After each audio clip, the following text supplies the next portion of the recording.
BJP ಅವ್ರು ಯಾರಿಗೆ ticket ಕೊಡ್ತಾರೆ, ಜೆಡಿಎಸ್ ಅವ್ರು ಯಾರಿಗೆ ಟಿಕೆಟ್ ಕೊಡ್ತಾರೆ, ಅದು ನಮಗೇನು ಸಂಬಂಧ ಮಾಡಿ ಸರ್. ಆದ್ರೆ ಒಂದು ಮಾತ್ರ ಅರ್ಥ ಆಗ್ಬೋದು, ಬಿಜೆಪಿ ಜೆಡಿಎಸ್ ಅವರ ಮೈತ್ರಿ ಸ್ಟ್ರಾಂಗ್ ವಿಕೆಟ್ ಮೇಲೆ ಇಲ್ಲ. ಡ್ರಗ್ಸ್ ಇರಬಹುದು, ಮಹಿಳೆಯರ ಸುರಕ್ಷತೆ ಇರಬಹುದು, ಯುವಕರ ಸುರಕ್ಷತೆ ಇರಬಹುದು, ಕ್ರೈಮ್ ರೇಟ್ ಕಮ್ಮಿ ಮಾಡೋದಿರಬಹುದು, ಇವೆಲ್ಲಾನು ಕೂಡ ನನ್ನ ಜವಾಬ್ದಾರಿ ಆಗಿದೆ. ಇದನ್ನ ಪ್ರಾಮಾಣಿಕವಾಗಿ ನಾನು ಮಾಡ್ತೀನಿ. ಸೂರಜ್ ಹೆಗ್ಡೆ ಅವರ ಅಕಾಲಿಕ ನಿಧನದಿಂದ ವೈಯಕ್ತಿಕವಾಗಿ ಹಾಗೂ ನಮ್ಮ ಕುಟುಂಬಕ್ಕೆ ತುಂಬಲಾರದಂತ ನಷ್ಟ. He was like an elder brother to me. It's a great loss. It's a personal tragedy for the entire family. This video is sponsored by Mahalakshmi Jewelers, Mannur Multi-Speciality Hospital, KBN University, Royal PU College of Science and Commerce, Imran Silk House, Al-Shari Group of Institutions, and by Ideal with G. Suraj Hegde ಅವರ ಅಕಾಲಿಕ ನಿಧನದಿಂದ ವೈಯಕ್ತಿಕವಾಗಿ ಹಾಗೂ ನಮ್ಮ ಕುಟುಂಬಕ್ಕೆ ತುಂಬಲಾರದಂತ ನಷ್ಟ. ಅವರು ಮತ್ತೆ ಅವರ ತಮ್ಮ ನಾವೆಲ್ಲರೂ ಕೂಡ ಒಟ್ಟಿಗೆ ಸ್ಕೂಲಿಂದ ಬಂದೆ. ಬಹುಶಃ ನಾನು 8-9 ವರ್ಷದಿಂದ, ನನಗೆ ಯಾವಾಗ 8-9 ವರ್ಷ ಆಗಿತ್ತು ಅವಾಗಿಂದ ನೋಡ್ತಾ ಇದ್ದೆ. ಅವರಷ್ಟು ಸ್ನೇಹಜೀವಿ ಮತ್ತೆ ತಾಳ್ಮೆ ಇರುವಂತ ವ್ಯಕ್ತಿ ಬಹುಶಃ ನಾನು ಎಂದು ನೋಡಿಲ್ಲ.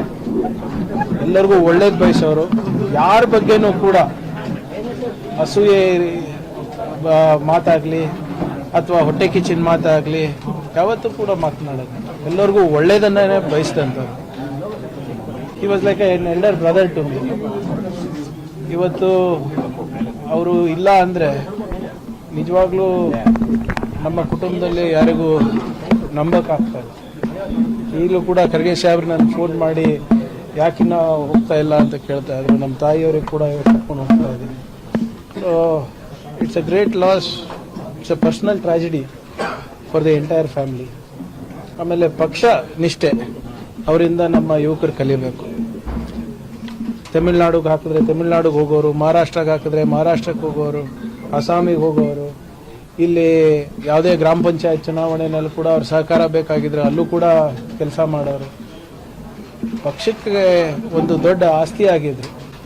ಈಗಲೂ ಕೂಡ ಮುಂದಿನ ಬಾರಿ ಅವರಿಗೆ ಎಲ್ಲಾದರೂ ಅವಕಾಶ ಇದ್ದಿದ್ರೆ ಕಲ್ಪಿಸ್ಕೊಡ್ಬೇಕು ಅಂದ್ಬಿಟ್ಟು ಮಾನ್ಯ ಮುಖ್ಯಮಂತ್ರಿಗಳಿರ್ಬೋದು, ಖರ್ಗೆ ಸಾಹೇಬ್ರಿರ್ಬೋದು, ಅವರ ಪರಿಶ್ರಮಕ್ಕೆ ತಕ್ಕ ಸೂಕ್ತವಾದಂಥ ಕೂಲಿ ಕೊಡಬೇಕು ಅಂತ ಕೂಡ ಅವರು ಈ ಸರಿ ತೀರ್ಮಾನ ಮಾಡಿದ್ರು. ಬಹಳ ದೊಡ್ಡ ದುರ್ದೈವ. ಅವ್ರು ಯಾವತ್ತೂ ತೋರಿಸ್ಕೊಂಡಿಲ್ಲ. ದೇವರಾಜ ಅರಸು ಅವ್ರ ಮೊಮ್ಮಗ ಇದರಂತಾನೆ ನಿಮ್ಗೆ ಯಾರಿಗೂ ಗೊತ್ತಿರಲಿಲ್ಲ. ಬಹುಶಃ ಮಾಧ್ಯಮದವರಿಗೆ ಇವತ್ತು ಗೊತ್ತಾಗಿರ್ಬೋದು ಬಹಳಷ್ಟು ಜನರಿಗೆ. ಎಲ್ಲೂ ಕೂಡ ಅಹಂಕಾರ, ಅಹಮ್ಮು, ದಿಮಾಕ್ ಎಲ್ಲೂ ಕೂಡ ಇರಲಿಲ್ಲ. ಇವತ್ತು ಇನ್ನೂ ಕೂಡ ದೇವರಾಜ ಅರಸು ಅವರ ಹೆಸರು ಮೇಲೆ ನಾವೆಲ್ಲ ಓಟ್ ತಗೋತೀವಿ. ಆದರೆ ಆ ವ್ಯಕ್ತಿ ಯಾವತ್ತೂ ಕೂಡ ಅವರ ಹೆಸರಿಗೆ ಕಪ್ಪು ಚುಕ್ಕೆ ಬರೋಂಗೆ ಮಾಡಿಲ್ಲ. ಒಂದು ಭಾಳ ಈಸ್ ರಿಯಲಿ ನಾನು ಹೇಳ್ದಂಗೆ I have never seen a man who is more patient. ಎಲ್ಲರಿಗೂ ಒಳ್ಳೇದು ಬಯಸೋರು, ಅಸೂಯೆ ಅನ್ನೋದಿಲ್ಲ ಮನುಷ್ಯನಲ್ಲಿ. ಸರ್, ದೇವೇಗೌಡರು ರಾಜ್ಯಸಭಾ ಟಿಕೆಟ್ ಅನ್ನ ನಿರಾಕರಿಸಿದ್ರು ಬಿಜೆಪಿ. ಅದು ನೋಡಿ, ಇಟ್ಸ್ ದೇರ್ ಪಾರ್ಟಿ ಪಾಲಿಸಿ ಅಲ್ಲ. ಬಿಜೆಪಿ ಅವ್ರು ಯಾರಿಗೆ ಟಿಕೆಟ್ ಕೊಡ್ತಾರೆ, ಜೆಡಿಎಸ್ ಅವ್ರು ಯಾರಿಗೆ ಟಿಕೆಟ್ ಕೊಡ್ತಾರೆ, ಅದು ನಮಗೇನು ಸಂಬಂಧ ಮಾಡಿ ಸರ್. ಆದ್ರೆ ಒಂದು ಮಾತ್ರ ಅರ್ಥ ಆಗ್ಬೋದು, ಬಿಜೆಪಿ ಜೆಡಿಎಸ್ ಅವರ ಮೈತ್ರಿ ಸ್ಟ್ರಾಂಗ್ ವಿಕೆಟ್ ಮೇಲೆ ಇಲ್ಲ. Sir, there is a crucial meeting of India Alliance in Delhi, but your own DMK are not participating in it. CPIM also has some objections during the election campaign. Whatever it is, when it comes to fighting communal forces and the current dispensation on certain constitutional matters, we are all one. Whether it is AAP, whether it is DMK, whether it is Congress, whether it is TMC. You have seen what has happened in Bihar, West Bengal. You have seen what has happened in Tamil Nadu. Yes, there might be certain differences, but nothing is bigger than the constitution. Nothing is bigger than the stability for the country. ಮೈತ್ರಿ day by day weak ಆಗ್ತಿದೆ ಅಂತಾನೆ ಅನ್ಸಲ್ಲ? ನೋಡಿ, ಅವ್ರು weak ಆಗ್ತಾರೋ strong ಆಗ್ತಾರೋ ಗೊತ್ತಿಲ್ಲ. ಇವರೇ ನಾವು ಒಳ್ಳೆ ಆಡಳಿತ ಕೊಟ್ಟು ಜನರ ಮನ್ಸು ಗೆಲ್ಬೇಕಂತ ನಮ್ದಿದೆ ಅಷ್ಟೇ. ಅವ್ರ ಮೈತ್ರಿ ತಗೊಂಡು ನಮ್ಗೇನ್ ಮಾಡೋದಿದೆ? ನಾವು ನಮ್ಮ ಶಕ್ತಿ ಮೇಲೆ ಗೆಲ್ಬೇಕು ಹೊರತು ಅವರ ವೀಕ್ನೆಸ್ ಮೇಲೆ ಅಲ್ಲ. ಅವ್ರೇನಾದ್ರೂ ಮಾಡ್ಕೊಳ್ಳಿ, ನಮ್ಗೆ ಅದು ಸಂಬಂಧ ಇಲ್ಲ. ಆದ್ರೆ ಬಿಜೆಪಿ IT, ED, CBI ಇರಲಿಲ್ಲ ಅಂದರೆ JDSಗಿಂತ ಕನಿಷ್ಠ ಪ್ರಾದೇಶಿಕ ಪಕ್ಷ ಆಗುತ್ತೆ. ಸರ್ ಇನ್ ಬಿಟ್ವೀನ್ ಬಿಜೆಪಿ ಅಲ್ಲ ಕಾಂಗ್ರೆಸ್ 5ನೇ ಅಭ್ಯರ್ಥಿ ಕಣಕ್ಕಿಳಿಸಿದ್ರೆ JDSನವರು ಕೂಡ 3ನೇ ಅಭ್ಯರ್ಥಿ ಕಣಕ್ಕಿಳಿಸಿದ್ದಾರೆ MLC ಎಲೆಕ್ಷನ್. ಕಾಂಗ್ರೆಸ್ ಅಭ್ಯರ್ಥಿಗೆ ಗೆಲುವಾಗುತ್ತೆ, ಜಯಬೇರಿ ಆಗ್ತಾರೆ, ಅದರಲ್ಲಿ ಯಾವುದೇ ರೀತಿಯಾದಂಥ ಅನುಮಾನ ಇಲ್ಲ ನಮಗೆ. ಸರ್ ಈಗ ರಾಮಲಿಂಗಾರೆಡ್ಡಿ ಅವರು ರಾಜೀನಾಮೆ ವಾಪಸ್ ಪಡೆದಿದೆ ಅಂತ ಹೇಳ್ತಾರೆ, ಬಟ್ ಮುನ್ಸ್ಕೊಂಡಿದ್ದಾರೆ, ಎಲ್ಲೂ ಕೈ ಸಿಗ್ತಾ ಇಲ್ಲ ಅವರು ಪಕ್ಷದ ಮೇಲೆ ಅಂತ. ಯಾರು ಹೇಳಿದ್ರು ನಿಮ್ ಕೈ ಸಿಗ್ತಾ ಇಲ್ಲ ಅಂದ್ರೆ ಅವ್ರು ಮುನ್ಸ್ಕೊಂಡಿದ್ದಾರೆ ಅಂತ ಅರ್ಥನಾ? ಸ್ವಲ್ಪ ಮುನ್ಸ್ಕೊಂಡಿದ್ದಾರೆ ಅವರು. ಯಾರು ಎಲ್ಲಿ ಹೇಳಿದ್ದಾರೆ ಹೇಳಿ? ಈಗ ಮಾಧ್ಯಮ ಸ್ನೇಹಿತರು ಕೈಗೆ ಸಿಗ್ತಾ ಇಲ್ಲ ಅಂದ ತಕ್ಷಣ ಮುನ್ಸೆ ಅಂದ್ರೆ ಹೆಂಗ್ ಹೇಳಕ್ಕಾಗ್ತಲ್ಲ? ನಮ್ ಕೈಗೆ ಸಿಕ್ಕಿದ್ದಾರೆ, ಮುಖ್ಯಮಂತ್ರಿಗಳ ಕೈಗೆ ಸಿಕ್ಕಿದ್ದಾರೆ, ಅವರ ದಿನಚರಿಗಳು ನಡ್ಸ್ಕೊಂಡು ಹೋಗ್ತಾ ಇದ್ದಾರೆ.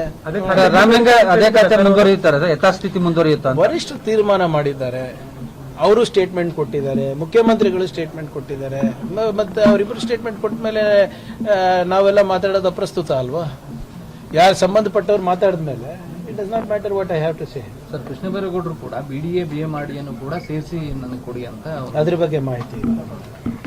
ಬೆಂಗಳೂರು ಉಸ್ತುವಾರಿ ಅವ್ರಿಗೆ ಎಲ್ಲಾ ಲೋಕಲ್ ಬಾಡೀಸ್ ಇನ್ಕ್ಲೂಡ್ ಆಗ್ತಾ ಇದ್ರು DK ಶಿವಕುಮಾರ್ಗೆ. ಆದ್ರೆ ಕೃಷ್ಣ ಬೈರೇಗೌಡರಿಗೆ ಯಾಕೆ ಮೇಜರ್ ಇವನ್ನ ಕೈ ಬಿಟ್ರು ಅಂತ ನೋಡಿ, ಅದು ವರಿಷ್ಠರ ತೀರ್ಮಾನ ಅಲ್ಲ.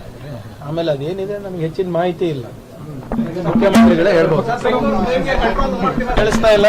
ಬೆಂಗಳೂರಲ್ಲಿ ಅಪರಾಧ ಕೃತ್ಯಗಳು, ಡ್ರಗ್ಸ್ ಹಾವಳಿ ಈ ತರದ ಹೆಚ್ಚಾಗಿ ಏನ್ 2 ದಿನದಲ್ಲಿ ಜಾಸ್ತಿ ಆಯ್ತಾ?